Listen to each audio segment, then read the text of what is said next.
मराठी पडद्यावरील कृष्णाईच्या लेकी या मालिकेत अभिनेत्री अनुष्का पिंपुटकर जिगीषा ही रंगतदार आणि बहुरंगी व्यक्तिरेखा साकारताना दिसत आहे.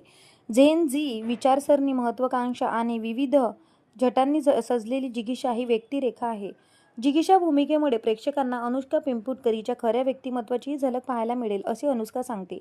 या नव्या भूमिकेबद्दल, तिची तयारी आणि कृष्णाईच्या लेकीच्या प्रवासाविषयी अनुष्काने मनमोकळ्या गप्पा मारल्या. माझ्या व्यक्तिरेखेचं नाव जिगीषा आहे. ती एकदम जेनझेड मुलगी आहे. जिगीषाची आई आणि मातोश्री लहानपणापासूनच्या मैत्रिणी आहे. यामुळे जिगीषाच्या आईने तिचं लग्न मातोश्रींचा मुलगा म्हणजे शंकरसोबत ठरवलेलं आहे. तिने जिगीषाला अगदी स्पष्ट सांगितलेलं आहे की शंकरशी पैशासाठी लग्न करायचं आहे. शंकर हा मातोश्रींच्या शब्दाबाहेर नाही, हे जिगीषाला माहीत आहे. त्यामुळे ती सतत मातोश्रीने इम्प्रेस करण्याचा प्रयत्न करत असते. पण जिगीषा या व्यक्तिरेखेची गंमत अशी आहे की तिच्या अनेक वेगवेगळ्या छटा आहेत. मातोश्री आजूबाजूला नसताना तेव्हा ती पूर्णपणे स्वतःसारखी असते.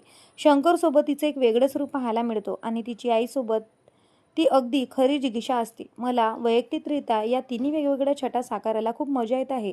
खरं तर या भूमिकेसाठी माझी निवड होण्यामागे एक छोटीशी गोष्ट आहे. जेव्हा मला या शोसाठी प्रोडक्शनकडून फोन आला तेव्हा मी आधीच एका प्रोजेक्टचा भाग होते. मी एक चित्रपटही साईन केलेला आहे. योगायोग असा झाला की त्यांनी ज्या महिन्यात शोचं शूटिंग सुरू होणार असल्याचं सांगितलं, त्याच महिन्यात माझ्या चित्रपटचंही शूटिंग होतं. चित्रपट मी आधीच साईन केला होता, त्यामुळे माझी पहिली जबाबदारी तिकडे होती. पण मला हा कृष्णाईच्या लेकी शोही करायचा होता, कारण मला ही व्यक्तिरेखा खूप आवडली होती. त्यामुळे सुरुवातीला मला वाटलं की तारखांच्या अडचणींमुळे कदाचित मला हा शो करता येणार नाही. त्यामुळे मी थोडी नाराज झाले होते. पण म्हणतात ना, एखादी गोष्ट तुमच्या नशिबात असेल ती नक्की घडते. चॅनल आणि प्रोडक्शन टीमने माझ्या तारखा इतक्या छान पद्धतीने जुळवून घेतल्या की मला चित्रपटाचं शूटिंगही करता आलं आणि त्यानंतर या शोचाही भाग बनता आलं. जेव्हा मला या शोबद्दल आणि माझ्या व्यक्तिरेखेबद्दल म्हणजे जिगीषाबद्दल माहिती मिळाली तेव्हा मला थोडं आश्चर्यही वाटलं आणि खूप आनंदही झाला, कारण दिग्दर्शक आणि क्रिएटिव्ह मला आधीपासून ओळखत होती. साधारण वर्षभरापूर्वी आम्ही एका दुसऱ्या प्रोजेक्टसाठी भेटलो होतो. मलाही ओशन फिल्म्स प्रोडक्शन आणि झी मराठी सोबत काम करायचं होतं. त्यांनीही माझ्यासोबत काम करायचं होतं. त्यांनी मला जिगीषासाठी फक्त एकच ब्रीफ दिलं, तू जशी आहेस तसंच हे पात्र साकारायचं. त्यामुळे मला हा रोल करताना खूप मजा येत आहे. या व्यक्तिरेखेमुळे मला खऱ्या स्वभावाचा एक भाग प्रेक्षकांसमोर पोहोचवता येत आहे.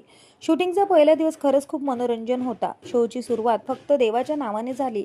देवाच्या नावानेच नाही तर प्रत्यक्ष देवाच्या मंदिरातून होत होती. अर्धा तास शूटिंगचा पहिला दिवस म्हटलं की थोडी धावपळ आणि गोंधळ असतोच. आता पावसाळा सुरू झाल्यामुळे रोज काही ना काही नवीन आव्हानं असतात. कधी शूटिंगच्या ठिकाणी पोहोचणं सुद्धा मोठं टास्क आहे. पावसामुळे सगळीकडे चिखल झालेला असतो. त्यातून कॉस्ट्युम आणि बाकीचं सगळं सांभाळत लोकेशनपर्यंत पोहोचावं लागतं. आउटडोर शूटिंगमध्ये तर अनेकदा सीन सुरू असताना अचानक पाऊस सुरू होतो, मग शूटिंग थांबावं लागतं. पण या सगळ्यातही आम्ही मजा शोधतोच. पावसामुळे थोडा ब्रेक मिळाला की लगेच कोणीतरी म्हणतं, आता कांदाभजी होऊन जाऊ दे. मग चहा, कांदाभजी आणि पाऊस, सेटवरच आमची छोटीशी पावसाळी पिकनिक सुरू होते.